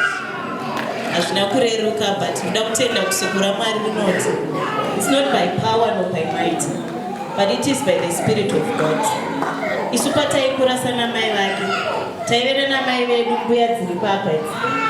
were very strict on us. Tikafamba zvakanaka asi zvese izvozvo kunyange uchiva strict kana kuti wakaita mai vakadii chinongokosha ruoko rwaMwari runosvitsa zvinhu zvakadai pazuva ranhasi. Saka ndoda kunyanya kutenda Mwari nekuti zuva rino rakudirira dzingori nyasha dzake. Ini samai vake ndoda kunyanya kutenda kuti nhasi it's my 17th anniversary. Ndava ne17 years ndiri mumba. Ndakachatowa musi wa 6 April sazvino. Saka Shameni abva achatowa musi wa 6 April. Saka ndoda kutenda kuti afambawo mutsoka dzedu dzakanaka dzatakafambawo nadzo naiyewo afamba nadzo. Welcome kwasha wedu kumhuri. Isa hatiti son in law, tinoti son in love. Tinokuda zvikuru mwana wedu, mwanakomana wedu. Tinokugamuchira kumusha kwedu, kumhuri kwedu kwaMunashe. Ndigotendawo Shameni nezvaatiitira. Ndichitenda unogara zvakanaka Shameni. My little foxes ariko, makava madiki anouraya dzimba. Asi soko raMwari rinotibatsirei makava madiki aparadza muzambiringa. Enda unoita zvakanaka zvawadzidziswa pano. Karesipi kawangopuwa pano ndokanongoshanda namufundisi ataura pazuva ranhasi. Saka ndinotenda zvikuru nevese vatunganira nekuda kwomuchato womwanasikana wedu. Mwari vakukomborerei vakuitirei zvakanaka. Ndopa baba vagotaurawo.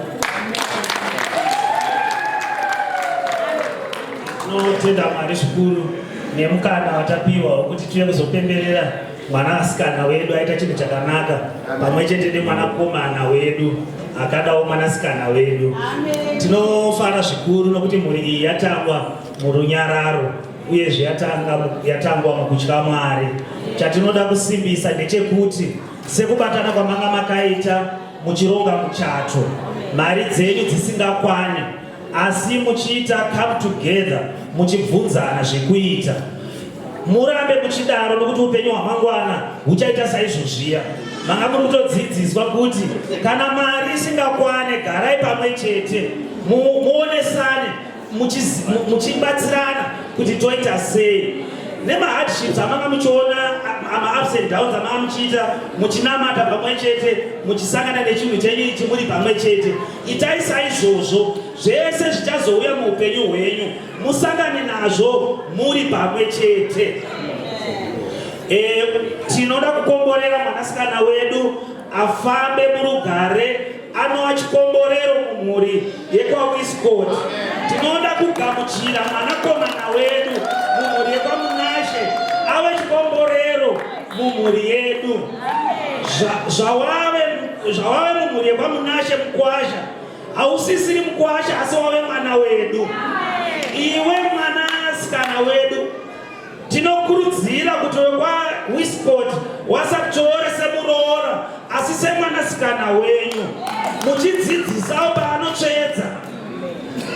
Iwe mwanasikana wedu chiziva kuti zviya zvatakakurayira yasvika zvino nguva yekuchizvipractiza kuti wanyatse kuona kuti wakabva kumhuri yekwaMunashe. Mhuri yekwaMunashe nemwe nzira inoreva kuti Ishe arimo. Vari Munashe, Ishe tiri Munashe, tinogara Munashe, saka Ishe haabviswe matiri. Now maenda kumhuri yekwaWestcott uko ndokumba kwenyu, kuno kwaMunashe kumba kwenyuzve. Rambai muchidzoka makasununguka sezvamanga muri, tichiri vabereki venyu. Mwari wekusoro kudenga akukomborerei, mufambe munyasha dzababa venyu. Baba wepano panyika vari kukupai nyasha, mufambe munyasha dzavo. Mwari wekusoro kudenga akukomborerei, akupei rugare. Tinotenda Mwari zvikuru. Ndi baba namai Munashe, ndi baba namai Munashe vanga vachitaura. Maasha hamuna kuita zvakanaka, magadzika baba namai Munashe umukwake. Next time pagadzirise ipapo. Amen. Pagadziriswe. Tinotenda Mwari zvikuru. Tete wekwaMunashe, tete wekwaMunashe ngauye kuno. Tete wekwaMunashe, tete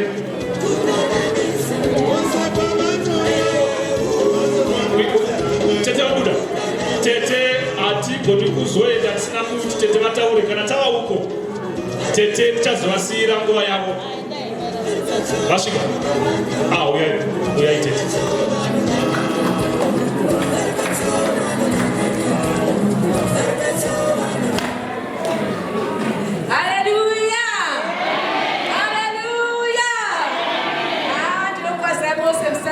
Jesu Kristo, amen. Mfaro wangu zwara nasi, amen. Ini ndiri kufara, tawanirwa nyasha. Munin'ina wangu afamba munzira dzakanaka. Tawanirwa nyasha, taane murume. Haleluya. Kuti kuda munin'ina wangu ufambe zvakanaka, usazondinyadzisa zvose zvauri kurayirwa. Uteerere, amen. Tinotenda Mwari zvikuru. Natete ndofuka kwaMunashe mangonzwa hanzi ndokunani nashanditika. Tinotenda Mwari zvikuru. Chichiri kupisa vanhu makava adzongororwa futi panapa. Mwari anoshamisa pari zvino izvi.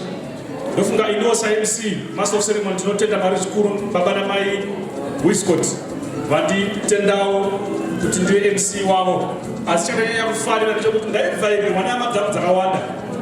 Ina handina kunge ndaendawo kuuniversity sezvakaita vamwe vakapfuurawo neko kuuniversity.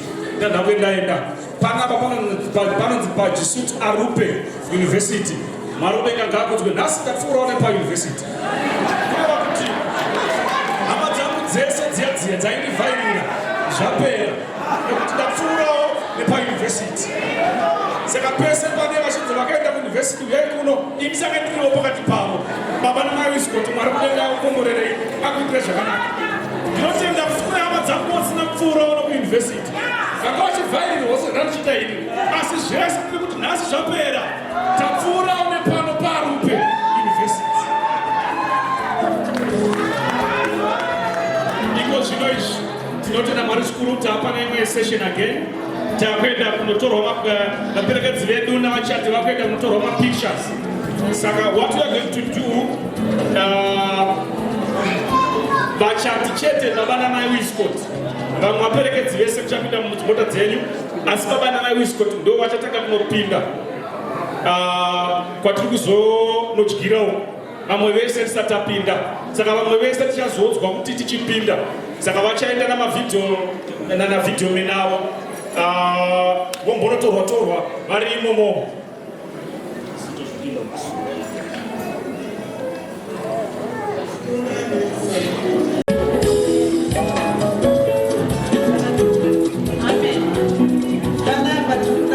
Kutaura kuti upenyu hwanga uchirarama nabudzi ari ega, hwanga uchirarama naShameni ari ega. Saka panapa tiri kuda kuti manje hwatabatidza panapa ndo hwavakuzorarama vari 2. Saka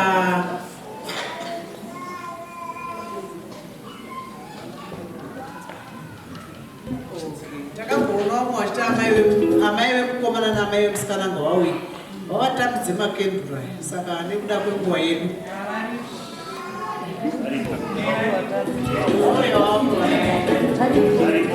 uyai mupe vana vedu vanamai muvape wokupedzisira waakurarama hwavo. Uya nevana amai uyai sinyungukai torai wenyu wamamuchirarama naShameni, torai wenyu wamamuchirarama naKudzu. Saka chitambidzai vana venyama, tambidzai wenyu avo vachitambidza wavo.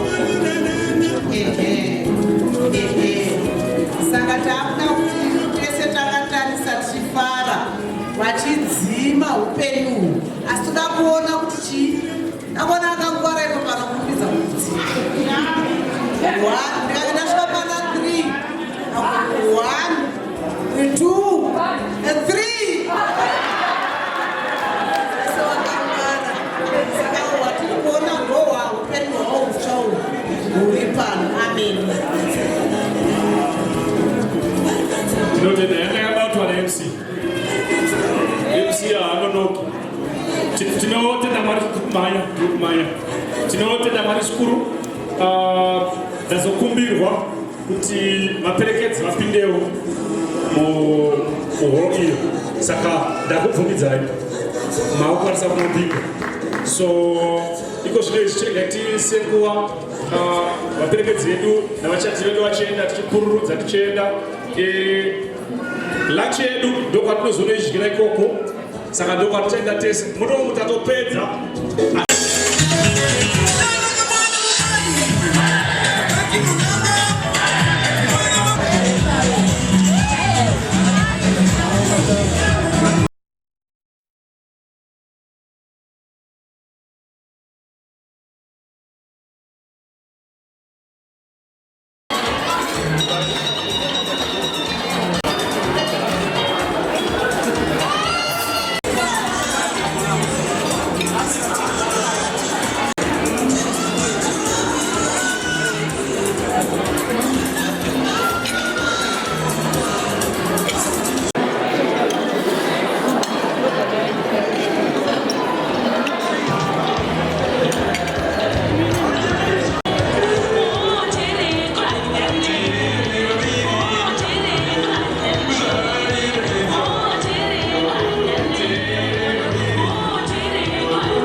Ladies and gentlemen, welcome into this segment. My name is MC Mighty. So at this moment in time, tunakumbinao Beba Wiscott Marikwele.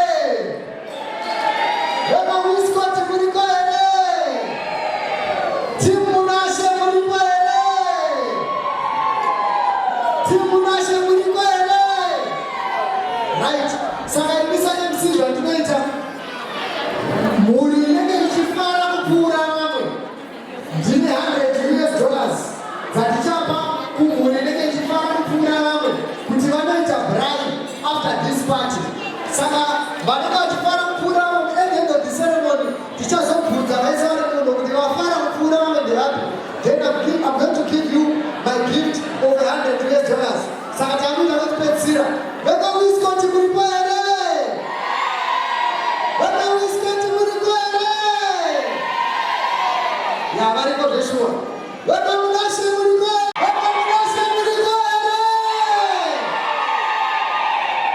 Ladies and gentlemen, Zeki iripo ichadibudisira maresults. Let's hope kubudisa asiri iwe ichadibudisa iwo chaiwo. Zeki iripo inonzi DHL. Isina vakarerekera DHL ndoichatiudza kuti vari kuenda $100 ndevapi. DHL muripo here. Patori nemoto vanogona kuenda nayo 100 yacho ivava. So ladies and gentlemen, tikuda kusiya nguva kune Beba Wiscott kuti vatiuya nezvipo zvekugamuchira murora. Saka tichakumbira vana baba, vazukuru, vanin'ina vese from the Wiscott family vane zvipo zvavo tobva taenda pagift table iri kuleft uko. Kana mabva nechipo chenyu mune zvamunoda kutaura, ini ndiri MC yakanaka. Kana muchida maiki munouya ndokupai motaura zvamunoda kutaura mumachati. This is the day mangwana muchato unenge watopera, saka vane zvavanoda kutaura tobva tatouya. Iko zvino izvi tine team DHL. Mangovanzwa kuti team DHL varipo. Saka panapa ndakabata list yemapresents avauya nawo. Saka list yacho yakati nebei team DHL vanoshanda nababa Wiscott. DHL ndo vanoita basa rekugadzira ndege, handiti? Ndizvo handiti? DHL vanoita basa rekugadzira ndege, ndo ma-engineers endege, ndo kunoshanda baba Wiscott. Saka ndine list ye-DHL panapa. Vauya ne-Capri freezer. Aiwa, musaite godo. Pane Capri freezer. Hanzi freezer iyi kana kwapisa ndo vamunopota muchigorara imomo mufreezer imomo. Ndobva vauya ne-gas stove. Gas stove yekuti kana patonhora munobatidza muchigodziya. Pane zvakare gas tank. Hanzi gas tank ndorekuti kana fuel yanetsa munopota muchiisa petrol mugas tank imomo. Vane mabed covers, vane mapillows, washing basket. Aiwa, vanachete varipo. Zvaiti vanatiesa muri kuzvidziwa here. Vane tea tray, dinner set, sandwich maker, ne-US $10 pamusoro. Aiwa, tinokutenderera mamo team DHL. Murume muridzi wanezvakati DHL. Hanzi nebhaibheri unaita zvakanaka wakafariwa here. DHL, kana muine zvekutaura zvamuda kutaura kuna baba nana Wiscott, we give you a minute.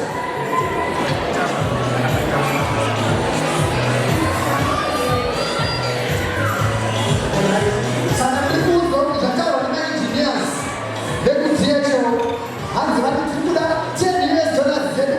Each US dollar is equivalent to a minute. Saka hanzi vati vanoda 10 minutes dzekuimba nekutamba nekutaura nekufarira kuroora. Saka we spend our time to team DHL. Thank you. Pamusoro yakarerekedzwa vese, pamusoro mbuya nasekuru Wiscott vari pano, pamusoro baba namai Wiscott vari pano. Ini ndakamirira DHL, ndinonzi Rerato, tinoshandira ku-DHL tebhuru iri pano.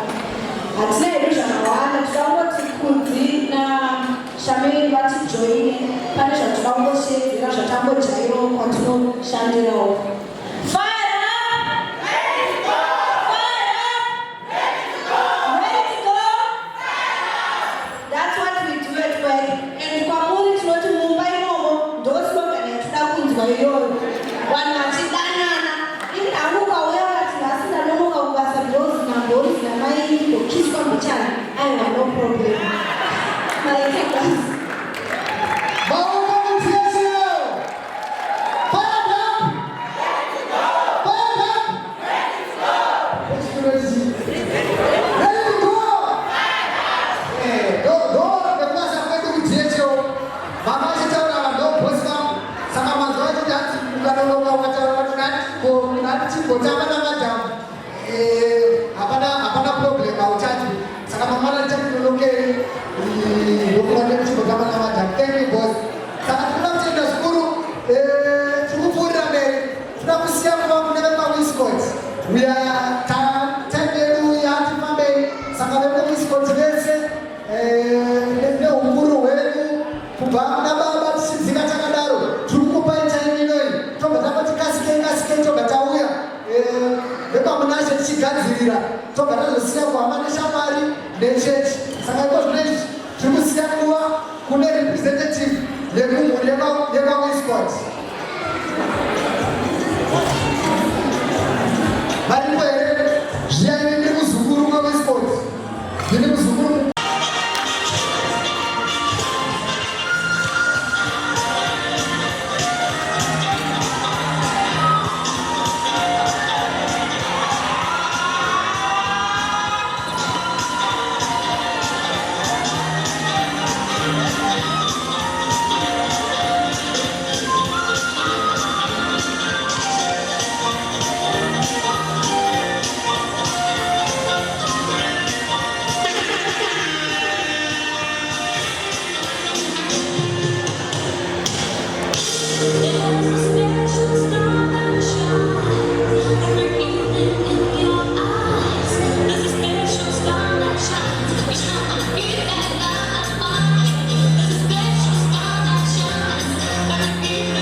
Pakatetera uya zvikati magraduates garai pasi $2 anayabata.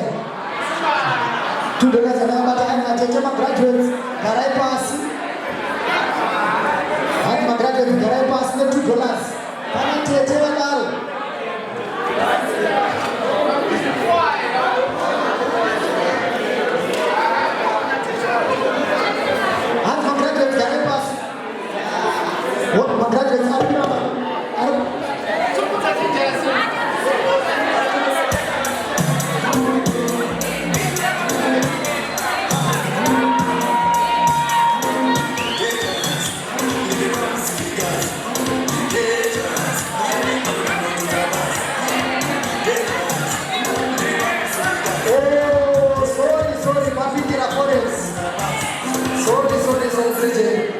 Papindira Forex as my graduates, and I made my assignments. And I made my assignments. I made my assignments. Papindira Forex. Papindira Forex, I 50 rand. And I made my assignments. See, my graduates, and I made my assignments.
God bless you.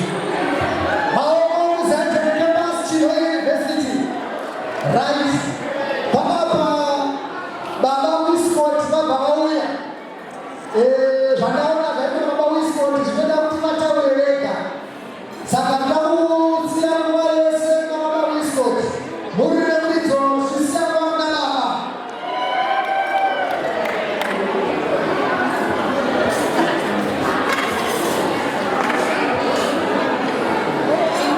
I'm sorry, and this time I'm trying to get very nice. Nobody lying, nobody else is going to do it. You can't let the right one that is very nice. The little one is good. That you want to hold that line by the channel on the file. And I see that. All of us go to the community. Karena cinta saya wasitanga mau wasiwauti cici itu kami Sadangan komunikasi lazima. Tapi orang baru berani dalam ikan. Murni berito. Hati berita Baba Wiscott masa sudah ada mona bora. Masa sudah na wani siku. Saka bora maamuru na bedroom. Ne plasma TV. Murni berito. Beku kama mkoma na maibulu. Baba Wiscott Bakari. Amen. Amen.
church. Amen.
timu ihlale phansi.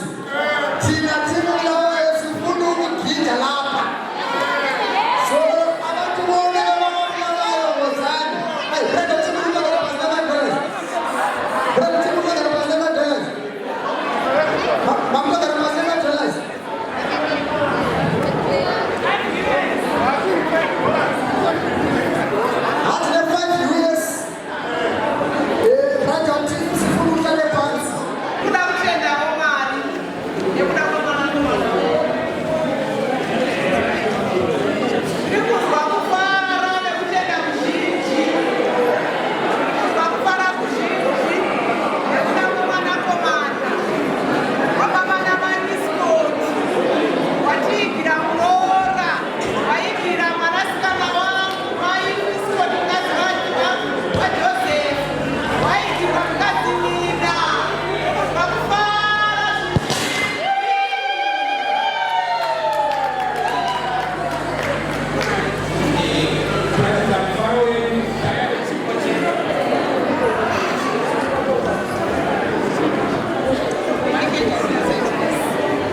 Hatidi kuti mukwasha wedu ashari pekurongedzera hembe dzekupfeka achienda kubasa. Saka pamusoro paizvozvo 3-piece kitchen unit yekuti mukwasha arongedzere masutu ake.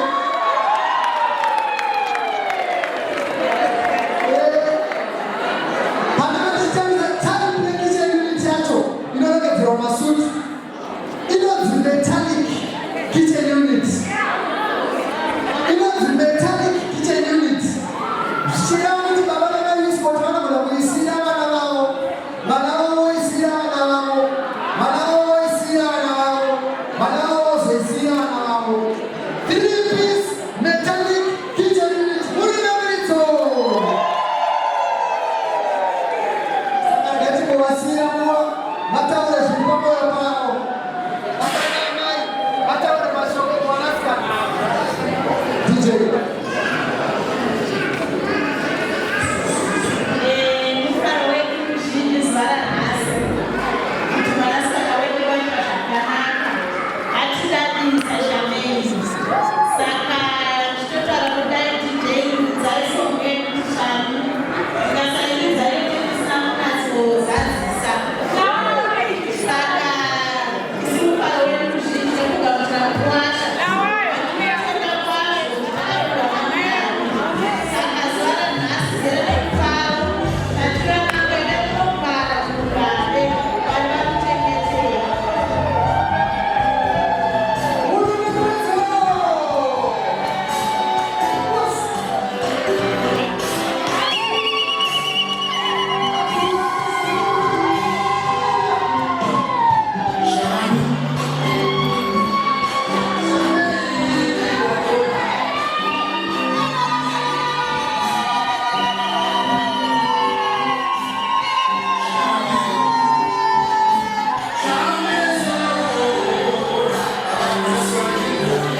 kamuchira rudo rwemwana komana kwatiri hatisi kuti mukuwasha asi tapiwa mwana mukomana. Tinotenda Mwari. Muri kudzokera mama ndau pano tine MICC kana kuti Macedonia International Christian Center pakamutipindira baba Wiscott kana kuti vavanyara vamatipindira vari kuita fara nezvanoita brother Wiscott mama muri ndipo ndodakanaka maseta good example nekuti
Hadzimate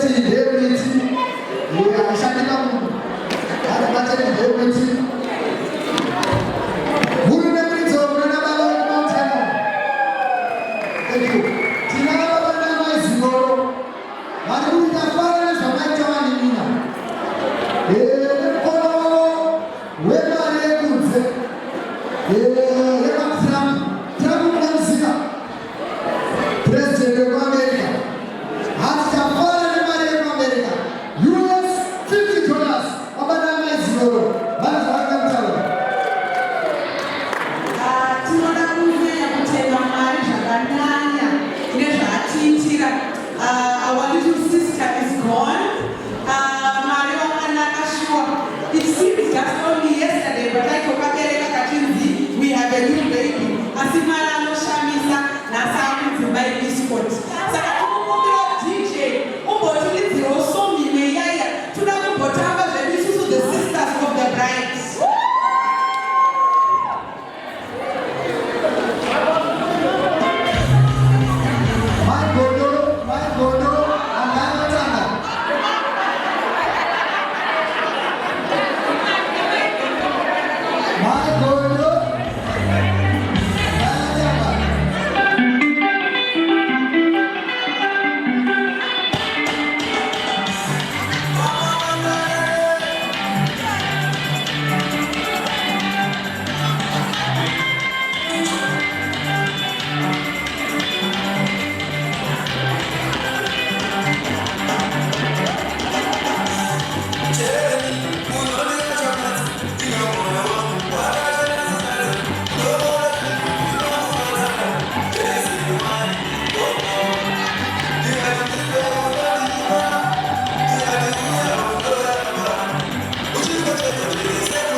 Because of our time,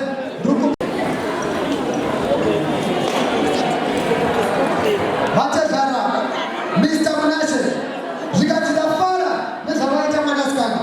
Let's put out a coffee table, Murumito, metallic coffee table.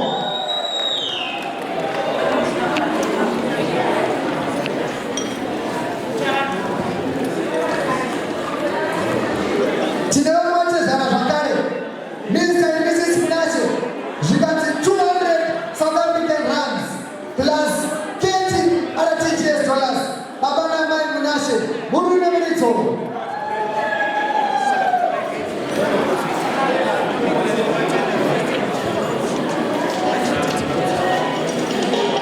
Right.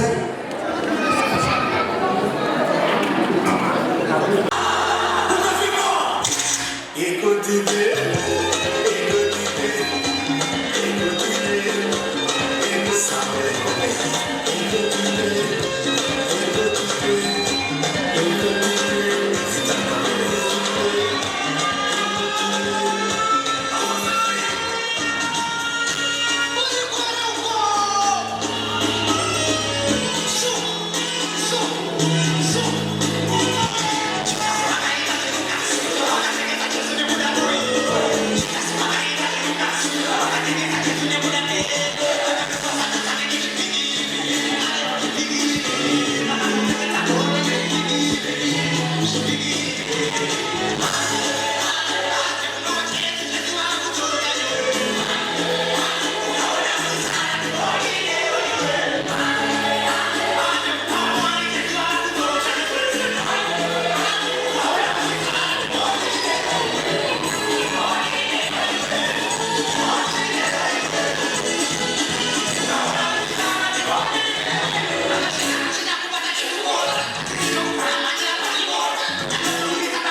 Team Blawayo.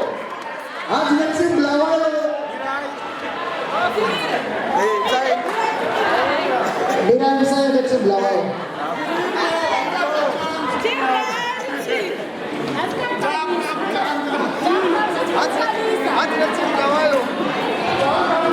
Hadi team Blawayo. Tina sijabulile. Sijabulile kakhulu lolu mshado.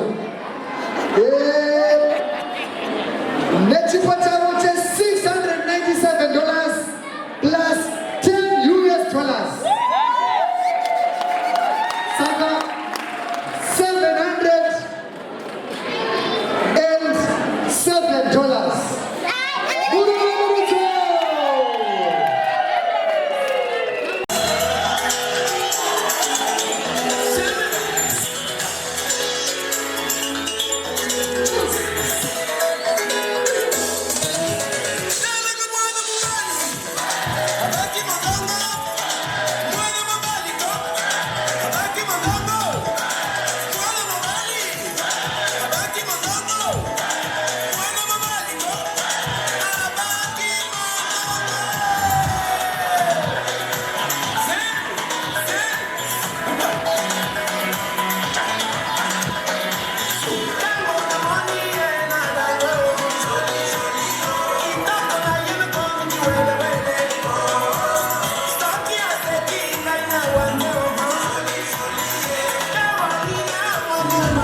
Saka zvanoda kuita panapa ndaona kuti vana vanozivana kusvika papi. Saka ndichabvunza mubvunzo kana baba Wiskoti variwo vari kufunga kuti mubvunzo unoenderana navo vanosimudza bvudzi yavo. Kana mai Wiskoti vachifunga kuti mubvunzo uri kuenderana navo vanosimudza bvudzi yavo. Hatidi anocheuka, hatidi anoriga. Right. The first question.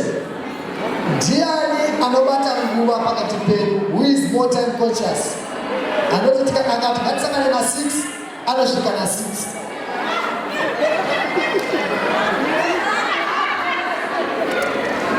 Ndikuzvionera anobata nguva.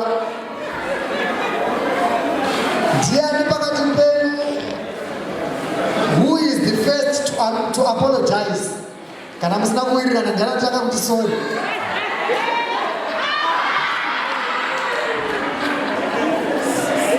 Apa panenge paita draws, zvoreva kuti kumba umu munenge makanaka umu. Because vese vanoita sorry. Who is the shopping addict?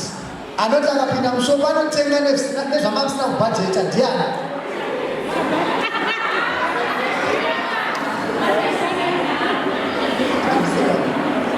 Hapana shopping addict. Hapana anotenga zvisina kutaurwa. Imba yakanaka iyi. Ndiani anodena? Anotanga kudena pakati penu. Imba yakanaka iyi. Ngativamerere maoko. Hapana anodena umwe. Pamuri ipapa izvozvo. Who has more cash today as of today? Tozati mshato une mari yakawanda inobuda. Ndiani asara nemari yakawanda izvozvo? Hapana. Ndozva zvinongoita umwe anenge achingoti ndina umwe achingoti ndina ndofunga kuti ndianayo. Right. Who is the prayer warrior pakati penyu?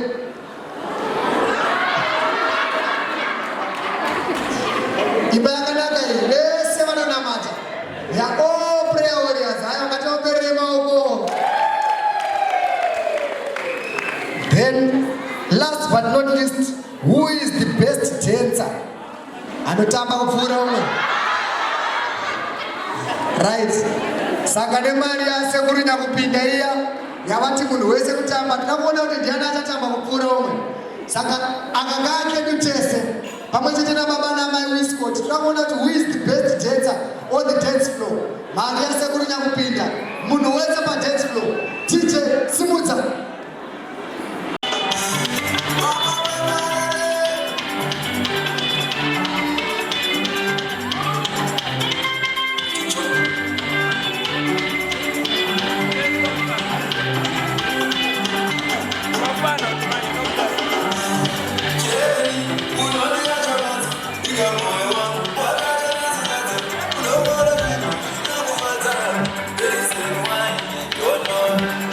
You gotta keep it.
Mwari zvikuru.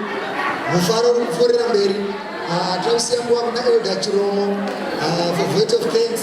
Kana vapedza tobva tazopiwa closing prayer, tobva tazopfuurira mberi nekutamba. Mazwera sei hama dzinodikanwa, tinoda kukutendai manherano. Mwari ndiMwari wakanaka. Iwewe Shameni naKudzi, kuti muzive kuti vanhu vanokudai nhasi mazviona.